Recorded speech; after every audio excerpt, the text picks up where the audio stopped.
বেশ কয়েকদিন যাবৎ মিডিয়াতে যে বিষয়টি সবচেয়ে বেশি আলোচিত হচ্ছে তা হচ্ছে নারী বিষয়ক সংস্কার কমিশন নারীদের অধিকার সুরক্ষার জন্য ৩১৮ পৃষ্ঠার একটি সংস্কার প্রস্তাবে প্রায় ১৫টি মূল বিষয়ের উপর ৪৩৩টি সংস্কারের দাবি প্রধান উপদেষ্টার কাছে পেশ করেছে। এর মধ্যে কতকগুলো সময় উপযোগী দাবি, কিছু আলোচনা সাপেক্ষে গ্রহণ করার যোগ্য, আবার কিছু দাবি আছে যা সরাসরি ইসলাম ধর্মের সাথে সাংঘর্ষিক, যার ফলে ইসলামপন্থী দলগুলো এই দাবির বিপরীতে বিভিন্ন কর্মসূচি দিয়ে মাঠে নেমেছে এবং তারা উল্টো দিকে এই নারী বিষয়ক সংস্কার কমিটির বিরুদ্ধে কিছু প্রস্তাবনা পেশ করছে। তো এখানে কথা হলো যে এই নারী বিষয়ক সংস্কার কমিশন কি কি দাবি উত্থাপন করলো এবং তা কি সত্যিই ইসলাম ধর্মের সাথে সাংঘর্ষিক। এই বিষয়টি ক্লিয়ার হওয়ার জন্য আমরা প্রথমেই এই দাবিগুলো একটু জানার চেষ্টা করব।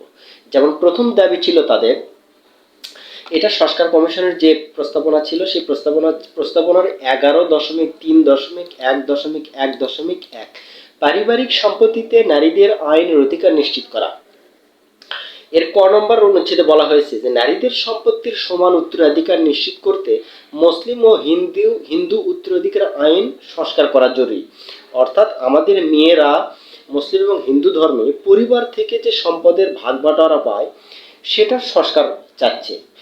এখন মানুষ হিসেবে সমাজের অন্য ক্ষেত্রে যেমন চিকিৎসা, শিক্ষা, চাকরি সহ অন্যান্য সামাজিক সুবিধা ভোগের ক্ষেত্রে হলে এক্ষেত্রে কোনো প্রশ্নই থাকে না। তা আমরা সকলেই চাই যে একটা মেয়ে এবং একটা ছেলে সমান অধিকার পাক, কিন্তু পিতার সম্পত্তি ভাগের ক্ষেত্রে যখনই নারী ও পুরুষ সমান অধিকারের প্রশ্ন উঠছে তখন তা ধর্মের সাথে সাংঘর্ষিক হয়ে যাচ্ছে। কারণ পিতার সম্পত্তি ভাগের ক্ষেত্রে এক এক ধর্মে এক এক বিধিবিধান রয়েছে। যেমন ইসলাম ধর্মে পিতার সম্পত্তিতে নারী পুরুষের সমান অধিকার সরাসরি কোরআনের বিধানের সাথে সাংঘর্ষিক, কারণ সম্পদ বন্টনের ক্ষেত্রে পবিত্র কোরআনের সুস্পষ্ট বিধান রয়েছে। এই সম্পর্কে আল্লাহ তাআলা বলেছে, আল্লাহ তোমাদের সন্তান সন্ততি সম্পর্কে তোমাদেরকে নির্দেশ দিচ্ছে যে পুরুষের অংশ দুই নারীর সমান, অর্থাৎ একজন পুরুষ দুই নারীর সমান অংশ পাবে। এটা সূরা আল নিসার ১১ নম্বর আয়াতে বলা হয়েছে। যেহেতু মুসলমানদের সন্তান সন্ততির মধ্যে সম্পদের বন্টন সম্পর্কে পবিত্র কোরআনের সুস্পষ্ট বিধিমালা রয়েছে, সুতরাং এটা নিয়ে নতুন কোনো আইন করা মানে কোরআনের আইনকে অবজ্ঞা করা, অমান্য করা এবং অবমূল্যায়ন করা, যা মুসলমানদের ধর্মীয় বিধিনিষেধকে চরমভাবে অপমান করা, যা চরম অপরাধ বলে আমার কাছে বিবেচিত হয়। কারণ তাদের এই দাবি যদি আমরা মানি যে ছেলে মেয়ের সমান অধিকার হবে, তাহলে কোরআনের আইনকে অবজ্ঞা করতে হবে বা অবহেলা করতে হবে, নতুবা সংস্কার করতে হবে, যেটা কখনোই সম্ভব না। কারণ কোরআন কখনো পরিবর্তনযোগ্য নয়। ২ নম্বর তাদের যে দাবি ছিল সেটা হচ্ছে ৩.২.১.৩.৩ অনুচ্ছেদে যৌনকর্মীদের আইনি সুরক্ষা নিশ্চয়তা দান। এখানে যৌনকর্মীদের আইনি সুরক্ষা নিশ্চয়তা দানের ক নম্বর এতে তারা বলছে যে যৌন পেশাকে অপরাধ হিসেবে চিহ্নিত না করা এবং শ্রম আইনে এদের স্বীকৃতি দেওয়া। অর্থাৎ যে ব্যক্তি, যে মহিলা যৌন পেশায় নিয়োজিত সেটাকে কখনো অপরাধ হিসেবে দেখা যাবে না এবং তাদেরকে আইনি সুরক্ষা দিতে হবে, যেন তাদের কোনো সমস্যা না হয়, তারা যেন এই যৌন পেশাটা চালিয়ে যেতে পারে বা পতিতাবৃত্তি চালিয়ে যেতে পারে, নিরাপত্তা দিতে হবে। তো এই প্রস্তাবটি আমাদের সুশীল সমাজ এবং আমাদের ধর্মের সাথে পুরোপুরি সাংঘর্ষিক। সচেতন কোনো সমাজে এটা গ্রহণযোগ্য হতে পারে না। তাহলে যৌন পেশাকে স্বীকৃতি দেওয়ার যে দাবি কিভাবে উঠলো তা আমার মাথায় আসে না। আর এই দাবি যারা তুললো তারাই কি সুস্থ কি অসুস্থ এ সম্পর্কে হয়তো বা পরে অনেক কথা বলা যেতে পারে। তো পবিত্র কোরআনে এ সম্পর্কে কি বলা আছে সেটা আমরা জানতে গেলে সূরা আল নূরের ২ নম্বর আয়াতে আল্লাহ তাআলা বলেছেন, ব্যভিচারিণী বা ব্যভিচারী তাদের প্রত্যেককে ১০০ চাবুক মারবে।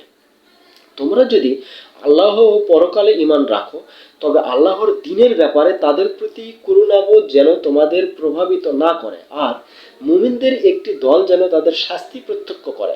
অর্থাৎ যে মহিলা ব্যভিচারিণী হবে তাকে শাস্তির ব্যাপারে সুস্পষ্ট কোরআনে আয়াত রয়েছে।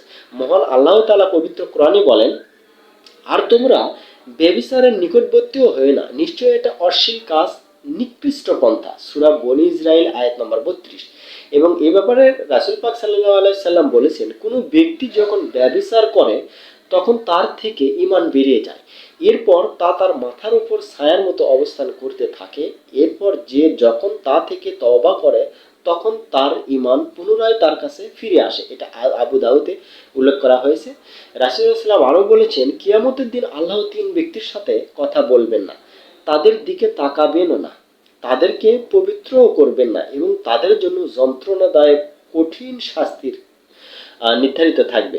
তারা হচ্ছে ব্যভিচারিণী, মিথ্যাবাদী শাসক এবং অহংকারী গরিব। এটা সহিহ মুসলিম এবং নাসাইতে উল্লেখ করা হয়েছে। তো এখানে কোরআন হাদিসের রেফারেন্স থেকে যদি আমরা জানি, তাহলে ব্যভিচার বা যৌন পেশাটাকে, যৌনবৃত্তি এটা এক নিকৃষ্ট এবং একটা পাপ, গুরুতর একটা পাপ। তো সেটাকে কখনো আইনি স্বীকৃতি দেওয়া মানেই কোরআন এবং হাদিসের বিধিনিষেধের বিপরীতে কাজ করা, যেটা সভ্য কোনো সমাজে কখনোই সম্ভব নয়, বা আমি মনে করি যে এটা কখনো সম্ভব হতে পারে না। তো এখানে বিকল্প কি করা যেতে পারে তাদের? আমার মনে হয় এখানে একটা দাবি থাকা উচিত ছিল যে উনাদের দাবি হওয়া উচিত ছিল যে বর্তমানে দেশের সকল যৌনকর্মীকে একটা সংখ্যা করা হোক, তারা কতজন, এবং তাদের জন্য সরকার কি করুক, একটা প্রকল্প করুক, যে প্রকল্পের মাধ্যমে তাদের চাকরির ব্যবস্থা করা হোক এবং তারা শ্রম দেখ এবং শ্রম থেকে তারা রুজির উপার্জন করুক।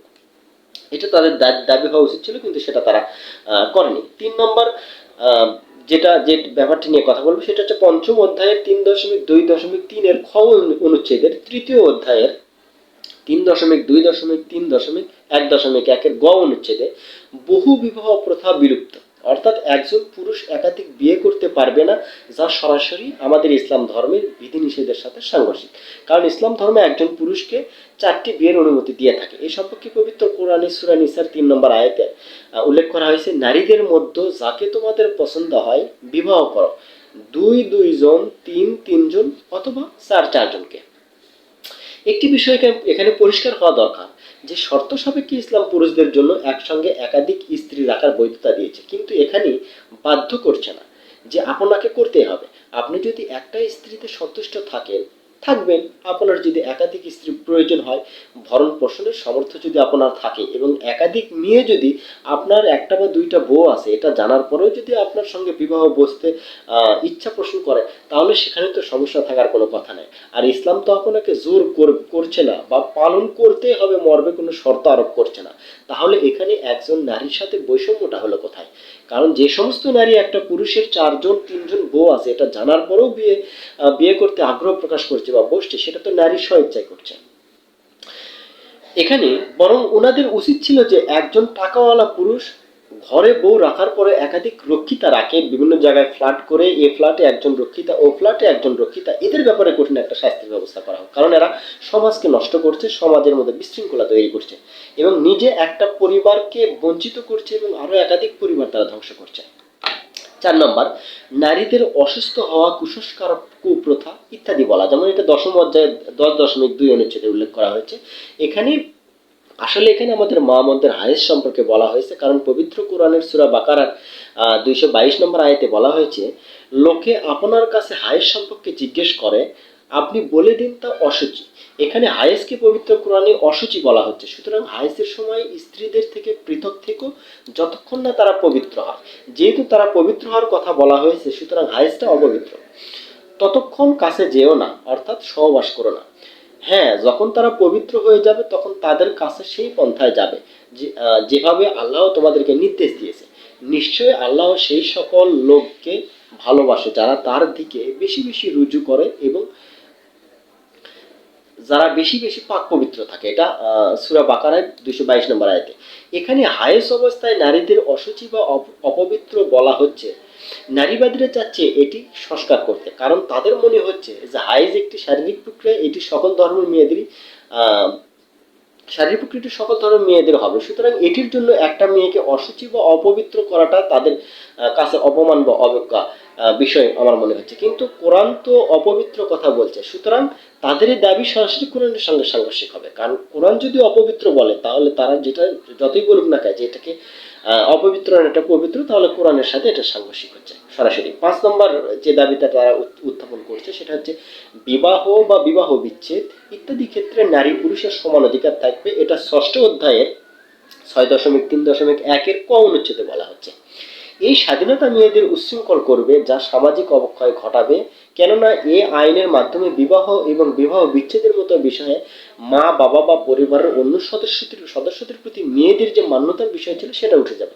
কারণ একটা মেয়ে ভাববে যে বাংলাদেশের আইন আছে, আমি চাইলেই তোমাকে নিতে পারবো, আমি চাইলেই তোমাকে তালাক দিতে পারবো। তখন মেয়েরা স্বাধীন হয়ে যাবে। আর এটা সামাজিক অবক্ষয় ঘটাতে পারে।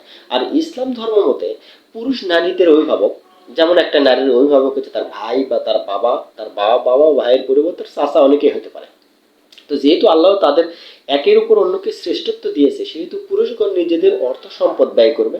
সূরা আল নিসার 34 নম্বর আয়াতে এটা আল্লাহ তাআলা উল্লেখ করছে। আচ্ছা, কোন নারী পুরুষ কর্তৃক নির্যাতনের শিকার হলে সেখানেই ইসলাম যথেষ্ট বিধান রয়েছে তার ন্যায় পাওয়ার জন্য। দেশের প্রচলিত আইনেও কিন্তু শাস্তির কথা বলা হচ্ছে। সুতরাং এইসব বিষয়ে একটা নারীকে স্বাধীনতা দিলেই যে কোনো নারী নির্যাতনের শিকার হবে না, সেটা কিন্তু নিশ্চিতভাবে বলা যায় না। আবার যে সমস্ত নারী পুরুষ দ্বারা নির্যাতিত হচ্ছে, তাদের জন্য কিন্তু বাংলাদেশি প্রচলিত আইনে অনেক শাস্তির ব্যবস্থা আছে, এবং আপনি আদালতে গেলে দেখবেন যে প্রচুর পরিমাণে নারী নির্যাতনের মামলা চলছে এবং সেগুলোতে পুরুষদের কঠিনতম শাস্তি হচ্ছে। 6 নম্বর হচ্ছে দত্তক শিশুকে গর্ভজাত শিশুর ন্যায় বিধান করা। এটা তৃতীয় অধ্যায়ে 3.2.2.1.4 এর খ অনুচ্ছেদে উল্লেখ করা হচ্ছে। এটি একটি জোরপূর্বক প্রস্তাবনা যা কোরআনের সাথে সুস্পষ্ট বিধি লঙ্ঘন। এখানে সূরা আল আহজাবে আল্লাহ তাআলা বলছে, আর তোমাদের মুখের ডাকা পুত্রদেরকে তোমাদের প্রকৃত পুত্র সাব্যস্ত করেননি। এটা তো তোমাদের মুখের কথামাত্র। আল্লাহ সত্য কথাই বলে এবং তিনি সঠিক পথ প্রদর্শন করে। এইখানে দত্তক সন্তান তার পিতার পরিচয় বহন করবে, এটা ইসলামের নির্দেশ, কিন্তু এই আইনের মাধ্যমে তা খর্ব করা হচ্ছে, যা ইসলামের সাথে সাংঘর্ষিক। কারণ আপনি যে পুত্রকে দত্তক নেন না কেন, তার কিন্তু একটা পিতা থাকে, তার কিন্তু একটা মাতা থাকে। সুতরাং সেই সন্তানটা সারা জীবন তার পিতা মাতার পরিচয় বহন করবে। সে দত্তক পিতার কাছ থেকে সমস্ত সুবিধা নিতে পারবে, এটা সমস্যা নেই, কিন্তু তার মূল পিতা মাতা কিন্তু সে কখনো ভুলে যাবে না। কারণ তার রক্ত, জেনেটিক্যালি সব দিক থেকে কিন্তু তার পিতা মাতা মূল পিতা মাতা। সুতরাং এখানে মূল পিতা মাতার নাম মুছে দত্তক পিতা মাতার নাম দেওয়াটা কখনোই সুস্থ কোনো চিন্তা নয়, এবং সঠিক এটা কোরআন হাদিসের বিপক্ষে যায়। 7 নম্বর প্রস্তাবনায় আসুন, শরীর আমার সিদ্ধান্ত আমার। এটা 10ম অধ্যায়ে বিস্তারিত আলোচনা করা হয়েছে এই সম্পর্কে। কিছুদিন আগে আপনারা মনে করলে দেখবেন যে কিছুদিন আগে কয়েকজন নারী রাস্তায় নেমেছিল তাদের পোশাকের স্বাধীনতা চাওয়ার জন্য। তাদের দাবি ছিল, আমি যা ইচ্ছা তাই পরবো, এটা আমার স্বাধীনতা, আর তা দেখে যদি কোনো পুরুষ দুর্বল হয়ে পড়ে সেটা তার দুর্বলতা। কারণ আমার একটা ব্রার ফিতা বেরোলো আর সেটা দেখে একটা পুরুষ দুর্বল হয়ে গেল, এর জন্য কি আমি ব্রা পরা বাদ দেবো? এটা তাদের অভিযোগ ছিল। মূলত এই সংস্কারটা সেই সব নারীদের মতের প্রতিফলন এবং তাদের দাবিটাকেই ভিন্ন রূপে উপস্থাপন করার চেষ্টা করা হয়েছে এই দাবির মাধ্যমে। এখন আসুন, সৃষ্টিকর্তা আমাদেরকে সৃষ্টি করেছেন এবং আপনার জীবন পরিচালনার জন্য প্রত্যেক ধর্মে সুনির্দিষ্ট একটা জীবন বিধান দিয়েছে। হিন্দু ধর্মেও জীবন বিধান আছে, মুসলিম ধর্মেও জীবন বিধান আছে, প্রত্যেকটা ধর্মে। তাই আপনি চাইলে সবকিছু করতে পারেন না। আপনাকে মনে রাখতে হবে যে আপনি একটা সমাজের অংশ, একটা পরিবারের অংশ। আপনি যদি এমন কিছু করেন যা সমাজের হাজার মানুষের উপর বিরূপ প্রভাব বিস্তার করে, সেটা আপনার করা উচিত না। যেমন আপনি রাস্তা দিয়ে উলঙ্গ বা নোংরা পোশাক পরে হাঁটছেন, এটা আপনার কাছে স্বাধীনতা হতে পারে, কিন্তু ওই রাস্তা দিয়ে চলাচল করা একাধিক মানুষের কাছে বিব্রতকর পরিস্থিতি তৈরি করতে পারে এবং পরিবেশটাকে নষ্ট করতে পারে। আপনার যদি এটুকু বোধ ক্ষমতা না থাকে যে আপনি কি করছেন, তাহলে সমাজের মানুষের উচিত আপনাকে জোর করে হলেও থামানো। সুতরাং শরীর আমার সিদ্ধান্ত আমার নামে আপনারা যে স্বাধীনতার দাবি করছেন, তা সুশীল সভ্য সমাজের জন্য চরম অপমান এবং ভবিষ্যতের জন্য চরম হুমকি স্বরূপ আমি মনে করি। 8 নম্বরে আসুন, কোন ধর্মীয় বিধিবিধান অনুসরণ করে সংবিধান শুরু করা উচিত নয়। এটা 3য় অধ্যায়ের ক অনুচ্ছেদে বলা হয়েছে। ধর্মীয় বিধিবিধানটা কি? আমাদের দেশে কোনো অনুষ্ঠান শুরু করতে গেলে যেমন মুসলমানদের জন্য সূরা পাঠ করতে হয়, তেমনি হিন্দুদের জন্য গীতা। যদি কোনো বৌদ্ধ অনুষ্ঠানে উপস্থিত থাকে, তার জন্য কখনো কখনো পৃথকভাবে ত্রিপিটক পাঠ করা হয়। এ নিয়ে কোনোদিন কারো কোনো আপত্তি ছিল না, কিন্তু বাংলাদেশে যেহেতু মুসলিমদের সংখ্যা অধিক হওয়ায় সংবিধানের শুরুতে বিসমিল্লাহির রহমানির রহিম লেখা থাকে। এটা নিয়ে আপত্তি করলে অন্য ধর্মের ভাইরা করতে পারে, যে হিন্দুরা করতে পারে যে ওখানে কেন ওইটা থাকবে, আমাদেরও একটা লাইন যুক্ত করে দেওয়া। কিন্তু তারা তো কখনো এই দাবি নিয়ে করছে না যে সংবিধানে কেন বিসমিল্লাহির রহমানির রহিম থাকবে, কেন হিন্দুদের একটা শ্লোক থাকলো না, কিংবা বৌদ্ধদের একটা শ্লোক থাকলো না। এটা নিয়ে দাবি করছে কারা? নারী সংস্কার কমিশন। এটা নিয়ে কথা বলার জন্য যোগ্যতা কিভাবে রাখে, মানে এতে বা এই বিষয়ে নারীর কিভাবে একটা নারীকে অপমান করা হলো বা একটা নারী কিভাবে অবজ্ঞার শিকার হলো, এটা আমার বুঝে আসেনি। দর্শক শ্রোতা হয়তো বা আপনাদের জন্য কোনো বুঝে আসে, দয়া করে কমেন্টে জানাবেন। তো এই ব্যাপারটা নিয়ে দাবি তুললে অন্য ধর্মের লোকেরা দাবি তুলবে যে হয় থাকবে, নয় সবার থাকবে না, নয় সবারটা থাকবে। কিন্তু এখানে নারীর সাথে সম্পর্ক কি? তো ধর্মীয় নিরপেক্ষতা মানে এই না যে সব বাদ দিয়ে দেওয়া। বাংলাদেশের সকল ধর্মের মানুষ একে অপরকে শ্রদ্ধা সম্মান করে, এটা সবচেয়ে বড় কথা। তাই এই সংস্কারটা শুধুমাত্র ঝামেলা পাকানো ছাড়া যে ভালো কিছু বয়ে নিয়ে আসবে, এটা আমার কখনো মনে হয়নি। তাই এই বিতর্ক এড়িয়ে চলাই সবচাইতে উত্তম। ট্রান্সজেন্ডার নিয়ে একটা কথা বলবো এখানে 9 নম্বরে। এটা হচ্ছে 4th অধ্যায়ের 4-1 অনুচ্ছেদে বলা হচ্ছে। এখানে জেন্ডার কথাটাকে উল্লেখ করা হচ্ছে, প্রত্যক্ষভাবে জেন্ডারটা হচ্ছে ট্রান্সজেন্ডার তারা বোঝানোর চেষ্টা করছে, যেটা হচ্ছে কোরআন ও হাদিসের সাথে সাংঘর্ষিক। আর জেন্ডার বলতে আমরা যেটা বুঝি সেটা হচ্ছে মেল এবং ফিমেল, এবং মেল ফিমেলকে যখন আপনি মানে মেল ফিমেল করলে একটা নারী আর একটা পুরুষ হয়ে যায়, তখন মনে হয় ভেদাভেদ তৈরি হয়। সুতরাং নারী পুরুষ বলতে কিছু থাকবে না, থাকবে একটা, সেটা হচ্ছে শুধু জেন্ডার, যেটাকে ইসলাম কখনোই সমর্থন করে না। কারণ আল্লাহ তাআলা নারী এবং পুরুষকে পৃথকভাবে সৃষ্টি করেছে এবং প্রত্যেককে নির্দিষ্ট নির্দিষ্ট দায়িত্ব দিয়েছে। যেমন একটা নারী সে বাচ্চা ধারণ করবে, কিন্তু একটা পুরুষ তো সেটা পারবে না। সুতরাং নারীর পৃথক কাজ, পুরুষের পৃথক কাজ। এই সম্পর্কে পবিত্র কোরআনে আল্লাহ তাআলা বলছে যে তাদেরকে আদেশ করো, ফলে তারা আল্লাহর সৃষ্টিকে বিকৃত করবে। আদেশ করব, তাদেরকে আদেশ করব, ফলে তারা আল্লাহর সৃষ্টিকে বিকৃত করবে। আল-নিসার 119 নম্বর আয়াতে।